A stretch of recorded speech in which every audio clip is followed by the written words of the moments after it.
and welcome to Chapter 3, Lesson 1. Today we're going to be talking about relating multiplication and division. You can use models to represent multiplication and division. Multiplication and division are opposite. That's key. They undo each other, or if you want to say it that way. Or inverse operations. These are all keywords, okay? When we start getting into higher math, we'll use the term inverse operations. They undo each other. So it's kind of good to start thinking about it that way now. So let's get started. Example 1. Felix and Mei Ling went to an arcade. They played 4 games that cost $3 each. What was the total cost? Write related multiplication and division sentences to solve. So first step here, we can arrange counters in an array with 3 rows and 4 columns. Draw the counters in the chart. Okay, so we can have 3 rows and 4 columns. So here I have 4 by 3. 4 times 3, and I can get my, there are 12 total counters. Okay, so here, step 2, if I write a multiplication sentence, I could say we have 3 rows. These are rows going side to side. Columns go up and down, so I've got 4 of those. And those are both called factors. And then the product is 12. Okay, and the product is the answer to a multiplication problem. All right, so if I wanted to write this with a related division sentence, I could do this. Always the biggest number is going to come first, just like in subtraction. Okay, so the biggest number, if we're looking at these, 3, 4, and 12, the biggest number is 12. Divided by 4, let's say. Oops, it says we're supposed to put our rows there. I better listen to the directions here. I have 12 total counters. I've got 3 rows, and it's going to equal the 4. So 12 divided into 3 rows is going to equal the 4 columns. Now our vocabulary words for this are dividend divided by the divisor is equal to the quotient. Quotient is the answer to a division problem. And down here it says, so the total cost was $12. All right, let's try another one. A fact family is a set of 4 related multiplication and division facts that use the same 3 numbers. Okay, when you were learning addition, you probably heard them called math mountains, right? Like if I had 15, 7, and 8, I could say 7 plus 8 equals 15. 8 plus 7 equals 15. There's that commutative property showing that the numbers, the add-ins, can flip-flop, commutative. If I'm going to do subtraction, I can do 15 minus 8 equals 7. 15 minus 7 equals 8. So there's our 4 for addition. You've probably done these before, so now we're going to do them with multiplication and division because they are inverse or related operations. Okay, so let's take a look here. Latanya and her father, I guess I can't read very well here. Latanya and her father made an array of buttons. This is called an array. It's just kind of where you lay things out. So like, for example, here we have another 3 times 4, and we drew circles or sometimes X's to make an array.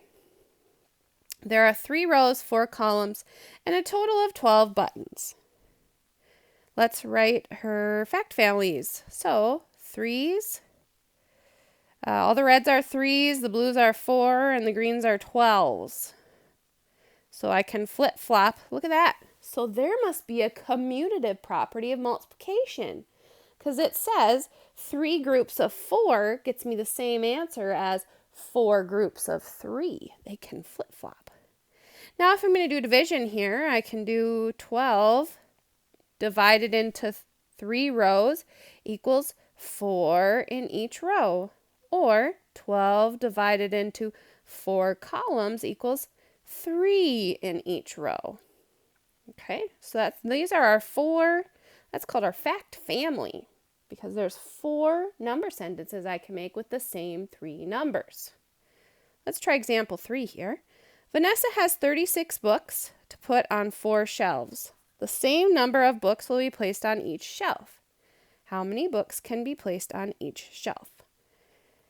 Okay, so our goal here is to find 36 divided into 4 shelves, okay?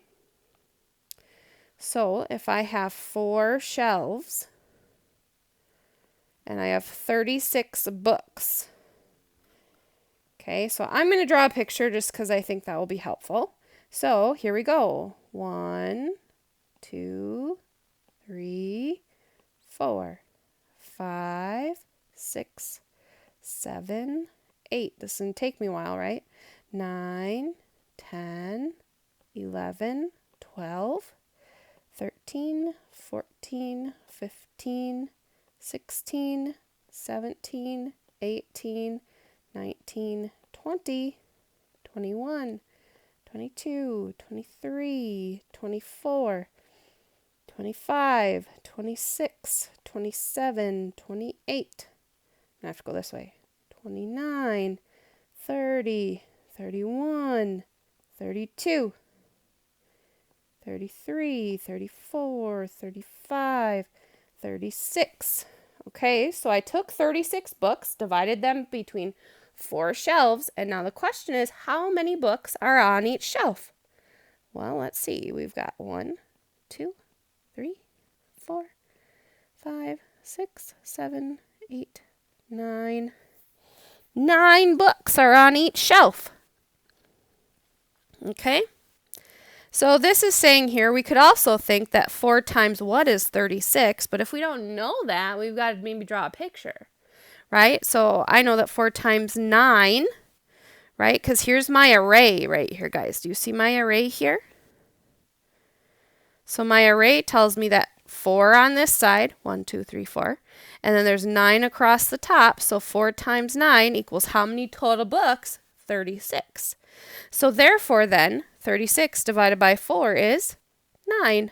Vanessa will place 9 books on each shelf. Okay, let's go to the next page here. All right, so this says, write the fact family for each array. So I notice I have 1, 2, 3 paints on this side, and 1, 2, 3, 4, 5, 6, 7 paints on this side of my array. So I can say 7 times 3 equals, now I know what 7 times 3 is, but if you don't know what 7 times 3 is, then you'd have to count up these, or an even better way that I like doing is, I know there's 7 each row, so the first row has 7, second row would have 14. I'm adding 7 each time, right? And if I added 14 to 7, I would get 21. So I know that 7 times 3 is 21. Or I could say 3 times 7 is 21. I'm just flip-flopping the factors here. And then I could write a division problem. 21 divided by 3 is 7. Or 21 divided by 7 is 3. And there I have my fact family. Okay, let's see this array here. 1, 2, 3, 4, 5. 5 on this side. 1, 2, 3, 4, 5 on this side. So we've got 5 and 5. So I can say 5 times 5 is, so here I'm counting by 5s, 5, 10, 15, 20, 25. 5 groups of 5 is 25. Or I could say 25 divided by 5 equals 5. Now notice this one doesn't have 4, and that's because the other one that would go with this is just, if you flip-flop the 5s, it's still going to be 5 and 5, right? So I don't need to write it twice. It'd be the same thing. The same if I flip-flopped these 5s, I'm getting the same thing. So we don't really need to do that. But here is the big question of the day. How are multiplication and division related? They are inverse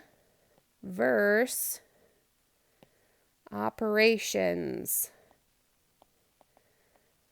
They undo each other. Okay, one more page here to go through a couple more problems here. Write a fact family for each set of numbers. Okay, well look here. They give it to us. So then I would know 3 times 6 is 18. Let's double check. If I count by sixes, 6, 12, 18. 1 6, 2 6s are 12, 3 6s are 18. So therefore 3 times 6 is 18. Okay, it does make sense. So then I can flip-flop my factors and do 6 times 3 is 18. Now, I have to write my division problem, so my largest number comes first. It's my dividend. 18 divided by 6 equals 3. 18 divided by 3 equals 6. So remember, we've got our dividend, our divisor, and our quotient. We've got our factor, and product. Factor, product. Dividend, divisor, quotient. And quotient is spelt Quotient. Quotient. Crazy word, huh? All right, that's all I have for you for today. Thanks for watching. Excited to start diving into multiplication and division. Woohoo!